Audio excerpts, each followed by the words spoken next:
नमस्कार दोस्तों, आपका स्वागत है आपके अपने YouTube channel rank to MS में। और मैं आपके लिए लेकर के आया हूँ बीएसएनएल से जुड़ी हुई लेटेस्ट अपडेट। तो आज 21 अप्रैल 2025 को बीएसएनएल कर्मचारियों के लिए कुछ महत्वपूर्ण अपडेट्स हैं, जिनमें आईडीए, वेतन पुनरीक्षण यानी वेज रिवीजन, प्रमोशन और ट्रांसफर से संबंधित अपडेट और बीआरएस 2.0 की स्थिति। इसके अलावा अन्य और भी बहुत महत्वपूर्ण अपडेट्स हैं, जिनके बारे में हम इस वीडियो में चर्चा करेंगे। तो वीडियो को पूरा देखिएगा, अंत तक देखिएगा, और अगर वीडियो पसंद आए तो लाइक और शेयर और सब्सक्राइब करना मत भूलिएगा। तो 1 अप्रैल 2025 से बीएसएनएल कर्मचारियों के लिए आईडीए में 2% की कमी की गई है और 228.5% से घटा करके 226.5% हो गया है। वहीं 13 अप्रैल को मध्य प्रदेश सर्किल सम्मेलन में बीएसएनएल ईयू के महासचिव कौम अभिमन्यु ने वेतन पुनरीक्षण, प्रमोशन नीति में भेदभाव, ट्रांसपोर्ट अलाउंस में संशोधन और मोबाइल हैंडसेट लागत की प्रतिपूर्ति जैसे मुद्दों पर चर्चा की। वहीं प्रमोशन और ट्रांसफर में अप्रैल 2025 को एचआर मंथ घोषित किया गया। सीएमडी बीएसएनएल ने सभी लंबित प्रमोशनों को इस महीने में पूरा करने का आश्वासन दिया, जिसमें एओ से सीएओ, एसडी से एजीएम और एजीएम से डीजीएम आदि शामिल है। इसके अलावा 2 वर्षों की सेवा पूरी कर चुके कर्मचारियों के इंटर सर्किल ओटीपी ट्रांसफर अनुरोधों पर भी विचार किया जा रहा है। वहीं बीएसएनएल ने पहले जो कर्मचारियों को बीआरएस दिया था, उसके बाद जब दोबारा बीआरएस 2.0 लाने का प्रस्ताव था, हालांकि यूनियन के कर्मचारियों ने इसका विरोध किया और डीओटी ने इस प्रस्ताव को हाल फिलहाल के लिए स्थगित कर दिया है।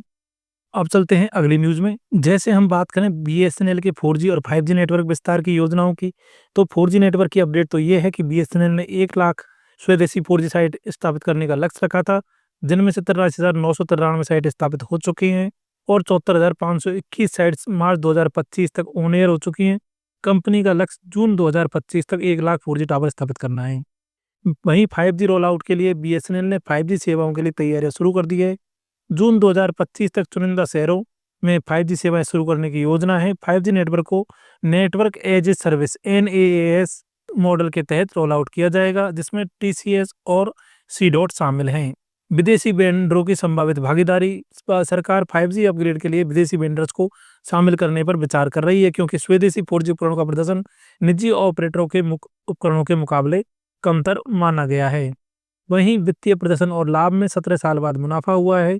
बीएसएनएल को 262 करोड़ रुपए का शुद्ध लाभ इन्होंने दर्ज किया है और मुख्य रूप से डिप्रिसिएशन और डिमोनेटाइजेशन जैसे खर्चों में कमी, अन्य आय में वृद्धि और लागत कटौती उपायों के कारण ऐसा संभव हो पाया है।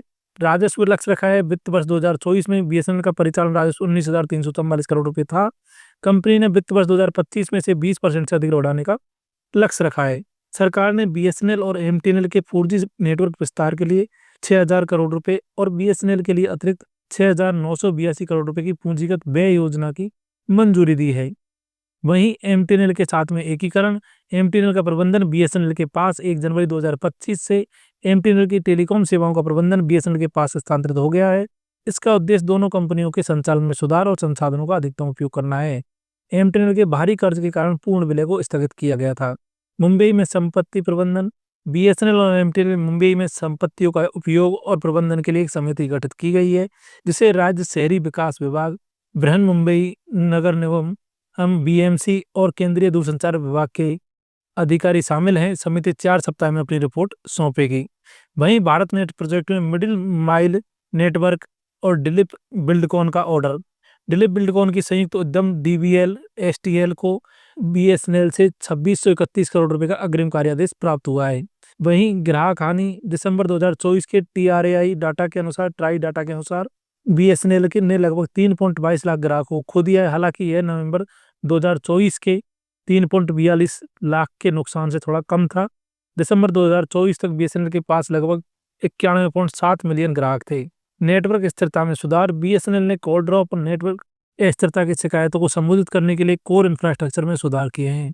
कंपनी जून 2025 तक 35,000 अतिरिक्त पावर प्लांट चालू करने की योजना बना रही है। रिलायंस जियो के साथ विवाद। CAG report. सीएजी ने बताया कि बीएसएनएल ने मई 2014 से मार्च 2024 तक रिलायंस जियो से पैसिव इंफ्रास्ट्रक्चर शेयरिंग के लिए बिल नहीं किया, जिसके परिणामस्वरूप सरकार को 1757 करोड़ रुपए का नुकसान हुआ। बीएसएनएल का जवाब है इसमें कि सीएजी के दावों को खारिज करते हुए कहा कि नुकसान के दावे की गलत व्याख्या पर आधारित थे। कंपनी ने कहा कि जियो के साथ समझौता पारस्परिक था और अतिरिक्त प्रौद्योगिकी के लिए दरें अप्रैल 2018 में तय की गई थी। बीएसएनएल ने जियो के लिए 108 करोड़ रुपए के चालान पहले ही उठाए हैं। प्राइवेटाइजेशन की अफवाहें खारिज, सरकार ने स्पष्ट किया है कि बीएसएनएल और एमटीएनएल का निजीकरण नहीं किया जाएगा। इसके बजाय सरकार इन कंपनियों के पुनर्जन्म पैकेज के लिए और नेटवर्क विस्तार के माध्यम से मजबूत करने पर ध्यान दे रही है। मई 2024 में भारतीय कंप्यूटर आपातकालीन प्रतिक्रिया टीम सर्ट इन ने बीएसएनएल में संभावित डेटा ब्रीच और घुसपैठ की सूचना दी है। कंसल्टेंसी विवाद, बीएसएनएल ने अपनी पुनरुद्धार रणनीति के लिए बोस्टन कंसल्टेंसी ग्रुप बीसीजी को 132 करोड़ रुपए में नियुक्त किया, जिसकी कर्मचारी कटौती की सिफारिशों ने विवाद खड़ा किया है। आपके द्वारा उल्लेखित बिंदुओं पर संक्षिप्त टिप्पणी। तो आईडीए में 2% कटौती हुई है, वेतन वेज रिवीजन की बात चल रही है, प्रमोशन और ट्रांसफर भी चल रहे हैं और बीआरएस 2.0 को अभी हाल फिलहाल में स्थगित कर दिया गया है। फिलहाल इस पर कोई प्रगति नहीं दिख रही है। तो ये तो थी अब तक की सभी लेटेस्ट अपडेट। मिलते हैं नेक्स्ट वीडियो में नेक्स्ट न्यूज़ के साथ में, तब तक के लिए धन्यवाद।